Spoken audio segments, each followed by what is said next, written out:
अभी तक हम काटते तल में स्थित दो बिंदुओं के बीच की दूरी को निकाले हैं कि मान लीजिए दो बिंदु ए और बी दिए हैं तो उनके बीच की दूरी निकालें, ठीक है। निकाला, ये हम लोगों ने निकाल लिया, ठीक है। ये सूत्र आपका यहाँ पर देखिए, दो बिंदुओं के बीच की दूरी बराबर under root x two minus x one का whole square plus y two minus y one का होल स्क्वायर। लेकिन क्या होता है, कभी कभी दो बिंदु दिए रहते हैं और उनके बीच में कोई तीसरा बिंदु रहता है। जैसे अभी देखिए यहाँ पर मान लीजिए ए बिंदु और बी बिंदु दिया है, ठीक है, और उसके बीच में कोई बिंदु पी है जो उसको किसी अनुपात में विभाजित करता है। कभी कभी बराबर है तो यानी समान अनुपात में विभाजित करेगा, ठीक है, बराबर बराबर। अगर बीचों बीच में है ए बी के पी बिंदु तो अब मान लीजिए तब तो ऐसे में ये बराबर अनुपात में विभाजित करेगा। लेकिन कभी कभी आगे पीछे होता है तो ऐसे में बराबर अनुपात में नहीं काटे, मतलब काटेगा या विभाजित करेगा। तो हम क्या मान लें, थोड़ा आपका ऊपर नीचे या कह सकते हैं होने पर वो अनुपात अलग अलग हो जाता है, यानी बराबर नहीं होता। तो ऐसे में अगर अनुपात अलग अलग हैं तो उसको हम m1 m2 मान लेते हैं। अच्छा, इन दोनों बिंदुओं का जो भाई जो आपके पहले स्टार्टिंग बिंदु रहेंगे उनके कुछ निर्देशांक आपको दिए जाएंगे, ठीक है ना। तो और उस बिंदु का निर्देशांक निकालना है जो इनके बीच में, इन दोनों बिंदुओं के बीच में स्थित होगा, ठीक है। तो आप कैसे, हम इसका फार्मूला हम यहाँ पर आपको नीचे दिखाते हैं, ये है, ठीक है। उस बिंदु P का निर्देशांक, ठीक है, x कामा वाई के लिए क्या है, m1 x2 plus m2 x1 upon m1 m2, ठीक है। ये तो था x के लिए मान, और ऐसे ही y के लिए क्या है, m1 y2 plus m2 y1 अपान m1 m2 हमेशा नीचे रहना है, ठीक है। ये है सूत्र, लेकिन ये आया कहाँ से, पहले अब देखते हैं हम लोग एक एक करके। मान लेते हैं विभाजन सूत्र है, ध्यान से सुनिएगा। माना दो बिंदुओं, ठीक है, ए जिसके निर्देशांक x1 y1 तथा b जिसके निर्देशांक x2 y2 को एक बिंदु p जिसका निर्देशांक x, y रेखाखंड AB को m1 और m2 के अनुपात में आंतरिक रूप से विभाजित करते हैं, यानी चूंकि बीच में है इस नाते आंतरिक बोलेंगे, ठीक है। तो ऐसे में अब देखो विभाजित करेगा किसी अनुपात में, तो यानी इसका मतलब AP और पीबी का अनुपात क्या होगा या बीपी का अनुपात क्या होगा, तो इसको हम मान लेते हैं m1 और इसको मान लेते हैं m2। तो देखिए PA अपान पीबी बराबर m1 अपान m2, ठीक है, सही है। अब हम क्या करते हैं, यक्ष अक्ष जो आपको दिखाई पड़ रहा है, ठीक है, यक्ष अक्ष पर लंब खींच लेते हैं एक ए बिंदु से, ठीक है। जो आपका ए बिंदु दिया जाएगा उससे हम एक लंब ए आर खींच लेते हैं, ठीक है। एक लंब आपका पी बिंदु से जो मध्य, मतलब जो बीच उसको बांट रहा है किसी अनुपात में, उससे खींच लेते हैं यानी पी एस, और एक लंब खींच लेते हैं बी पॉइंट से, ठीक है, बी टी। तो हम लंब खींच लेते हैं और इसी एक्स अक्ष के समांतर, ठीक है, इसी एक्स अक्ष के समांतर ए बिंदु से, ठीक है, ए बिंदु से एक ए क्यू समांतर रेखा खींचेंगे, ठीक है, और पी बिंदु से भी एक समांतर रेखा खींचेंगे, ठीक है ना। तो ऐसे में क्या होता है कि हमको दो त्रिभुज मिल जाता है, एक मिलेगा आपका पी ए क्यू और एक मिलता है P B B P C, ठीक है। और इन दोनों में कहीं ना कहीं देखो ये 90-90 है, ठीक है, क्योंकि ये लंब खींचा गया था, ठीक है। तो ये 90-90 की वजह से आपका एक एक एक कोण बराबर हो गया, और ये जो कोण है, ठीक है, यहाँ पर और यहाँ पर ये दोनों बराबर हो गए, एक मतलब संगत कोण की वजह से, ठीक है। यानी पी पर स्थित बिंदु और ए पे मतलब बना कोण दोनों आपका संगत कोण होंगे, तो ये बराबर होना है। तो ऐसे में जब दो दो कोण बराबर हो गए दोनों त्रिभुजों में तो एक दूसरे के समरूप हो गए। देखिए पी ए क्यू आपका क्या हो गया, समरूप हो गया किसके, बी पी सी के एक दूसरे के समरूप हो गए। अब जब दो त्रिभुज समरूप होते हैं तो उनकी संगत भुजाओं का अनुपात बराबर होता है, ठीक है। इसका मतलब संगत भुजाओं का अनुपात, इसका मतलब यह है कि पी ए का अनुपात बी पी से उतना ही होगा जितना कि ए क्यू का पी सी से, ठीक है, पी क्यू का बी सी से। देखिए A P A upon B P बराबर A Q upon P C बराबर P Q upon B C, समीकरण एक मान लीजिए, ठीक है। अच्छा, अब थोड़ा ध्यान दें, अगर हम ए क्यू की बात करें, ठीक है, ए क्यू की लंबाई कितनी हो सकती है, तो चाहे हम ए क्यू कहें चाहे आर एस कहें एक ही बात है, ठीक है ना। ए क्यू कहें या आर एस कहें एक ही बात है। अब हमको आर एस का मान निकालना है। तो आर एस कैसे निकले, अगर हम यहाँ से यहाँ तक यानी ओ एस में से ओ आर घटा दें तो आर एस निकल जाएगा। तो अब ओ एस की लंबाई कितनी है भाई, पी बिंदु का निर्देशांक x है, ठीक है, तो उसका यक्स वाले में से x1 घटा देंगे आर वाला तक का दूरी, तो आपका आर एस निकल जाएगा। तो आर एस कितना निकला, यक्स में से x1 घटाएंगे तो यानी ए क्यू की लंबाई कितना हो गया है, यक्स माइनस x1। देखिए ए क्यू बराबर आर एस, ठीक है, और ए क्यू आएगा कब, अगर हम ओ एस में से ओ आर घटा देंगे तो यक्स में तो हमारा आएगा यक्स माइनस x1, ठीक है। इसी प्रकार से हमको मान लीजिए हमको पीसी की लंबाई निकालनी है, किसकी, पीसी की। तो पीसी कैसे निकलेगा, तो पीसी अब देखिए यहाँ से अगर हम ओटी में से, ध्यान सुनिएगा, अगर ओटी में से ओ एस घटा दें, ठीक है, तो एस टी निकल जाएगा, और एस टी ही बराबर किसके, पीसी के, है ना।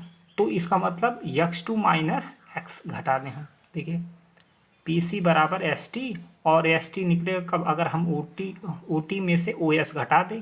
ओ टी का मान है यक्स टू और ओ एस का मान है यक्स, यानी यक्स टू माइनस एक्स, ठीक है, हो गया।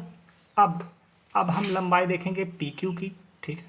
तो पी क्यू कैसे निकलेगा भाई, पी क्यू को अगर हम ध्यान से सुनिएगा, अगर यहाँ से यहाँ तक की निर्देशांक ये वो पी बिंदु का निर्देशांक y है, तो इसका मतलब यहाँ से यहाँ तक की लंबाई y है, और यहाँ ए बिंदु का निर्देशांक y1 है, ठीक है, y के लिए, ठीक है। तो हम पी क्यू का ऐसे निकालें तो हम पूरे पी एस में से अगर क्यू एस घटा दें, ठीक है, पी एस में से क्यू एस घटा दें तो हमारा पी क्यू निकल जाएगा। तो इसका मतलब y में से आपका y1 घटा दीजिए, ठीक है, तो आपका क्या होगा, y माइनस y1। देखिए यहाँ पे पी क्यू बराबर P S minus Q S, और उसी को हम P S minus A R भी बोल सकते। अरे भाई ए आर वही है जो कि पी क्यू है, सॉरी क्यू एस जिसकी जितनी लंबाई है उतना ही ए आर की भी है, ठीक है। तो देखो क्यू एस के स्थान पर ए आर ले लिया गया, और अब आपका ये पूरा पी एस आपका y था और ए आर की लंबाई थी कितनी, y1, ठीक है। तो y माइनस y1। इसी तरह से बी सी का मान क्या होगा, अगर बी सी को आपको निकालना है तो कहीं ना कहीं बी टी में से सी टी घटा देना है, और सी टी को हम पी एस भी बोल सकते हैं, ठीक है, और पी एस की लंबाई आपको पता है y है, तो इसका मतलब y2 में से y घटा दीजिए। देखिए y2 minus y, b c बराबर b t minus c t बराबर b t minus p s बराबर y2 माइनस y, ठीक है। ये मान आप ध्यान रखिए। अब इसका मतलब क्या हो गया, ए क्यू बराबर जहाँ ए क्यू रहेगा वहाँ पर आपको x माइनस x1 रखना है, जहाँ पी सी रहेगा वहाँ पर x2 माइनस x रखना है, जहाँ पी क्यू रहेगा वहाँ y माइनस y1, जहाँ बी सी रहेगा वहाँ पर y2 माइनस y रखना है। अब करा इन मानों को समीकरण 1 में प्रतिस्थापित कर मैंने रख दीजिए। समीकरण यहाँ पर देखिए 1, यानी P A upon P B बराबर A Q upon P C, ठीक है। तो ए क्यू जो लंबाई है बटे पी सी आप जो भी है रख दीजिए, या पी क्यू बटे बी सी जो भी आपका मान है वो रख दीजिए। तो यम, अच्छा एक मिनट, यहाँ पर देखिए P A upon P B इसी का हमको निकालना है, ठीक है। तो हम क्या करते हैं, M1 अपान M2, ठीक है, उसी को हम M1 अपान M2 भी तो बोल सकते हैं। पी अपान पी बी, चाहे पी ए और पी बी एक ही को या बी पी एक ही बात है। देखिए यहाँ पर पी ए लिखा है यहाँ, और बटे बी पी बी है, और यहाँ पर P A upon B P एक ही बात है, ठीक है। अच्छा ये किसके बराबर है, M1 अपान M2, तो वही M1 अपान M2 किसके निकलेगा, तो आपका पी एक, अब ऐसे में आपका ए क्यू का मान क्या आपने देखो, एक मिनट है, ए क्यू जो P A upon P B है वो ए क्यू अपान पी सी है। तो ए क्यू का मान क्या है, तो ए क्यू का मान है आपका, देखिए यहाँ पर ऊपर ए क्यू का मान है यक्स माइनस x1, ठीक है, और आपका नीचे उसके बाद पी सी है, ठीक है। तो पी सी का मान क्या है, तो पी सी का मान देखिए x2 माइनस x1 है, ठीक है, सॉरी x2 माइनस x है, और आपका वही बराबर है पी क्यू अपान बी सी के। देखिए पी क्यू अपान बी सी, तो पी क्यू का मान आपने निकाला था y माइनस y1, और आपका बी सी का मान निकाला था आपने y2 माइनस y, ठीक है। तो देखिए यहाँ पर रख दिया गया। अब एक बार m1 m2 का तुलना x minus x1 upon x2 minus x से करा लीजिए, बराबर दिखा दीजिए, ठीक है। और एक बार m1 अपान m2 का बराबर लिख दीजिए y माइनस y1 अपान y2 माइनस y, ठीक है। दोनों को बारी बारी से आप दिखाइए तो क्या मिलता। अब हम इसको अगर जब हम m1 upon m2 equal to x minus x1 upon x2 minus x को जब तुलना कराएंगे तो इसको इधर भेजेंगे, इसको क्रॉस मल्टीप्लाई कराएंगे, सोल्यूशन करेंगे मतलब हल करेंगे, तो x का मान जो निकलेगा वो निकलेगा m1 x2 plus m2 x1 बटे m1 प्लस m2।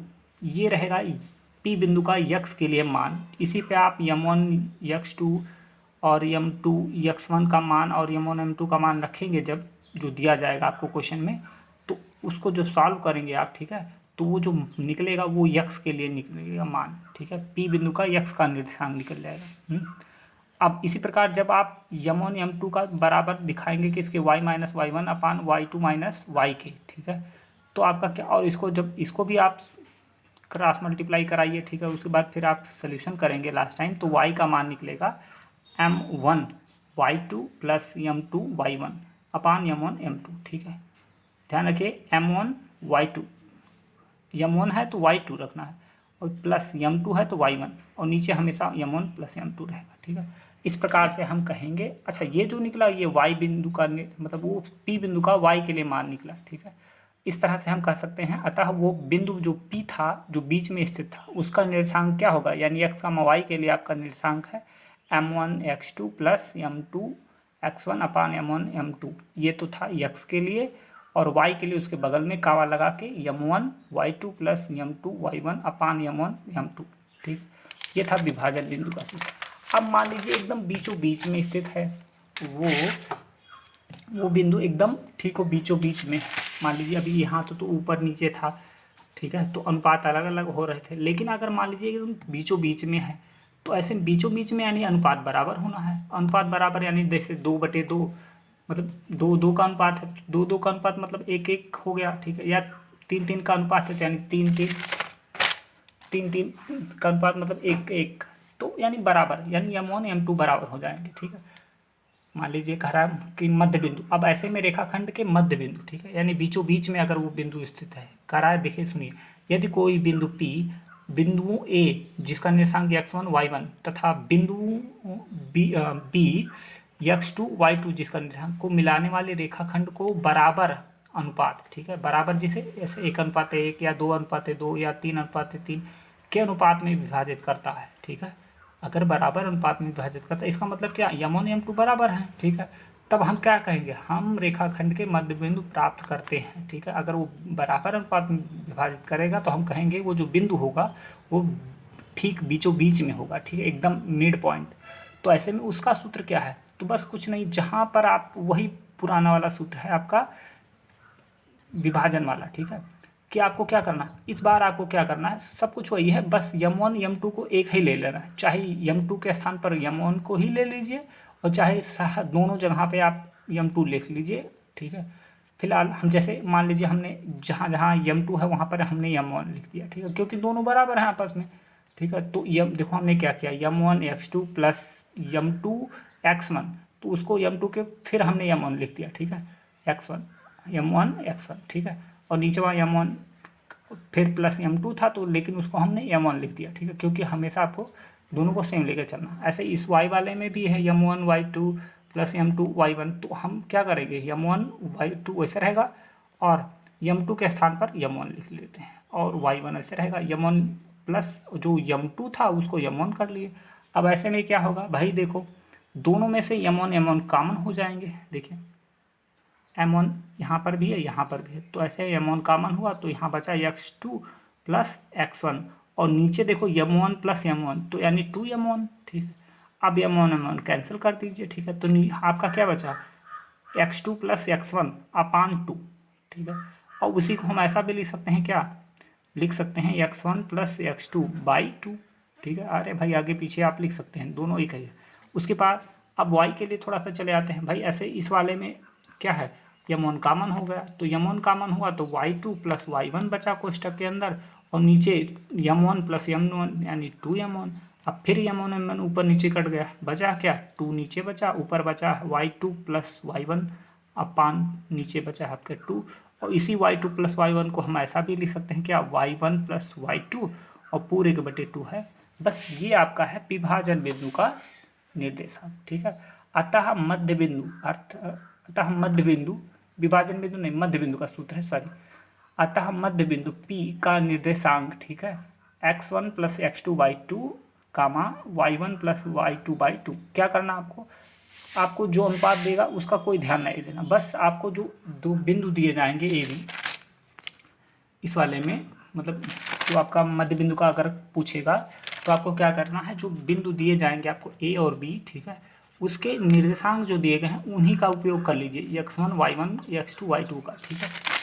अनुपात का कोई काम ही नहीं रहेगा उसमें, ठीक है। तो आप क्या करिएगा, x1 और x2 के मान को जोड़ के बटे 2 कर दीजिएगा, वो मान जो निकलेगा वो x के लिए हो जाएगा, और y1 y2 के मान को जोड़ के और बटे 2 कर दीजिए, जो मान निकलेगा करने पे वो y के लिए निकल जाएगा। तो ये है आपका मध्य बिंदु का सूत्र, ठीक है।